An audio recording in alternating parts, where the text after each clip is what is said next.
लोगों को बिहार में 40 की 40 तेजस्वी कह रहे हैं कि चौंकाने वाला रिजल्ट आएगा। बिल्कुल चौंकाने वाला रिजल्ट आएगा।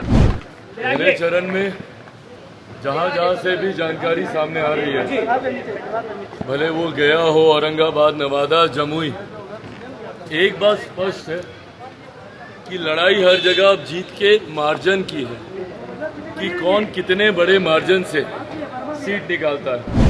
भाई, मैं एनडीए गठबंधन का सहयोगी हूं, सिर्फ इसीलिए ही नहीं, पर चारों सीटों पर हम मॉनिटरिंग कर रहे हैं। पनोरमा ग्रुप, जो सोचता है वो करता है, आपके अपने सपनों का आशियाना। पहले चरण में जहां से भी जानकारी सामने आ रही है, भले वो गया हो, औरंगाबाद, नवादा, जमुई, एक बात स्पष्ट है कि लड़ाई हर जगह अब जीत के मार्जिन की है कि कौन कितने बड़े मार्जिन से सीट निकालता है। भाई, मैं एनडीए गठबंधन का सहयोगी हूं, सिर्फ इसीलिए ही नहीं, पर चारों सीटों पर हम मॉनिटरिंग कर रहे हैं और चारों सीटों से एक बात क्लियर है कि हमारे प्रत्याशी चारों जगह जीत रहे हैं और कमोवेश यही माहौल पूरे देश भर का है। लगभग 102 सीटों के आसपास देश भर में भी मतदान चल रहा है, तो यही माहौल मोर और लेस देश भर में भी है। बट बिहार का मैं दावे के साथ मैं जरूर कह सकता हूं कि 4 की 4 सीटें जीत रहे हैं और यहां से जो माहौल तैयार होगा वो आपको अगले 7 चरण में दिखाई देगा। और कारण भी है, जिस एकजुटता के साथ एनडीए के तमाम घटक दलों ने, हम लोगों ने मिलकर चुनाव प्रचार किया, तमाम एनडीए के गठबंधन के घटक दलों के वरिष्ठ नेताओं ने, खुद प्रधानमंत्री ने यहाँ पर सभाएं की हैं। ऐसे में आप मुझे बता दीजिए, इंडिया अलायंस के कौन लोग आए? क्या उनके कांग्रेस का कोई बड़ा नेता आया क्या यहाँ पर?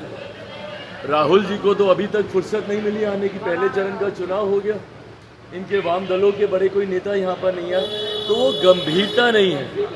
पहले चरण को लेकर कम से कम इंडिया अलायंस के घटक दलों में वो गंभीरता नहीं थी और गंभीरता का अभाव और लापरवाही और जिस तरीके से हुड़दंग और दबंगई ये लोग दिखा रहे हैं चुनाव के दौरान, इसका पूरा का पूरा नुकसान इन लोगों को बिहार में 40 की 40 तेजस्वी कह रहे हैं कि चौंकाने वाला रिजल्ट आएगा। बिल्कुल चौंकाने वाला रिजल्ट आएगा, क्योंकि पिछली बार गठबंधन में 1 सीट ये लोग जीत लिए थे, इस बार वो भी हारेंगे, तो चौंकना इनके लिए स्वाभाविक है। चौंकेंगे ही चौंकेंगे। तेजस्वी की सभा में जिस तरीके से आपकी मां को लेकर अभद्र बातें बोली गई, कैसे देख रहे हैं इसे?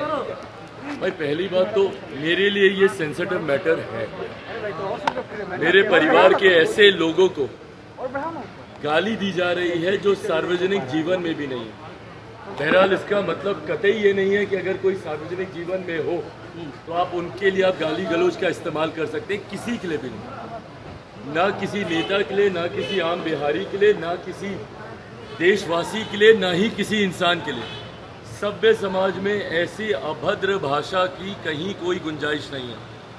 मैं मानता हूं मर्यादित शब्दों में रहकर आप कड़े से कड़ा विरोध भी आप दर्ज करा सकते हैं। शब्दों की मर्यादा को राजनीति में रखना जरूरी है और खास तौर पर ये जिम्मेदारी हम जैसे युवाओं पर और बढ़ जाती है, जिनको एक बड़ी आबादी अपना आदर्श मानती है। ऐसे में हम लोग का पब्लिक कंडक्ट, सार्वजनिक आचरण जो हम लोग का रहता है वो बहुत मायने रखता है, क्योंकि लोग उसको एज एन एग्जाम्पल लेते हैं कि नेता ये कर रहा है, मैं भी ये करूँ। आपकी खामोशी, मौन समर्थन रहा उन असामाजिक तत्वों के लिए जो आपके सामने गाली दे रहे हैं, और आप उस पर कार्रवाई करने की बजाय या कोई कड़ा वक्तव्य देने की बजाय आप क्या कहते हैं कि मैंने सुना नहीं। आप क्या कहते हैं कि ये छोटी बातों को तूल नहीं देना चाहिए। भाई, खून खौलता है और मुझे लगता है हर बेटे हर बेटी का खून खौलेगा अगर किसी के भी माँ को इस तरीके से गाली दी जाएगी। किसी के भी साथ ये घटना होगी, हर किसी का खून खौलेगा। मैं तब भी बहुत संयमित तरीके से अपनी बातों को रख रहा हूँ, पर इन बातों पर दुख या कार्रवाई करना तो दूर, इसको कवर अप करने का प्रयास किया जा रहा है और इसको ढकने का प्रयास किया जा रहा है, ये बोलकर कि ऐसी बातों को तूल नहीं दिया जाना चाहिए। ये आपकी मानसिकता को दर्शाता है। वही जंगल राज 90 के दशक का अब याद आने लग गया है, जिस वजह से हमारे प्रदेश से बड़े स्तर पर पलायन हुआ था। ये अगर वो जंगल राज की परछाई नहीं है तो और क्या है। आज एक असामाजिक तत्व में इतनी हिम्मत कि तेजस्वी यादव के सामने चिराग पासवान के परिवार को गाली दी जाती है और वो कुछ नहीं बोलते हैं। सोचिए उस व्यक्ति की हिम्मत कितनी बढ़ेगी। गांव में जाएगा, देहात में जाएगा, जब चिराग पासवान की मां के बारे में बोलने में कुछ नहीं हुआ तो गांव की महिलाओं के साथ वो क्या हरकत करेगा।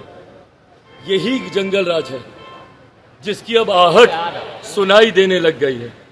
और ऐसे में इन लोगों की सोच, दुख मुझे इस बात का जरूर है कि मेरा छोटा भाई है वो, उनके सामने ये हुआ।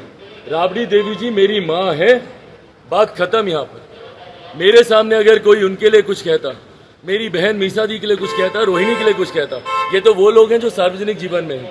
उनके अलावा भी इनके परिवार या किसी भी बिहारी या किसी भी हिंदुस्तानी के लिए कोई कुछ इस तरीके की भाषा का इस्तेमाल करता, मैं वही मुंह तोड़ जवाब देता। हराकर जवाब देंगे? मैं कड़ी आपत्ति उस वक्त दर्ज करता और हराकर जवाब देने की भाई मुझे जरूरत नहीं है।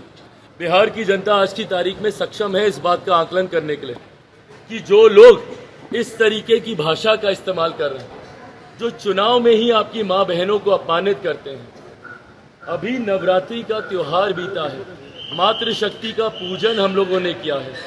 मातृशक्ति, उस शक्ति की इन्होंने किस तरीके से इन्होंने उन्हीं का अपमान करने का काम किया। नवरात्रि के पहले दिन मछली लहराकर और नवरात्रि के आखिरी दिन मातृशक्ति को गाली दिलवाकर, ये इनके संस्कारों को दिखा रहा है, आरजेडी के कल्चर को दिखा रहा है। पनोरमा ग्रुप, जो सोचता है वो करता है। अगर ये वीडियो पसंद आई और वह बिहार के राजनीति और बिहारियत से सरोकार रखेनी तो सब्सक्राइब बटन दबा के चैनल के सब्सक्राइब कर ली। ओजे एगो घंटी बा, ओकरा बटन दबा देला से कुल सटीक और मारक खबर रुआ मुफ्त में मिल जाई। अगर रुआ पत्रकारिता के हमनी के नया प्रयोग में सहयोग कर चाहतानी तो ज्वाइन बटन दबा दी। पेटीएम नंबर नोट कर ली 9386816700। धन्यवाद।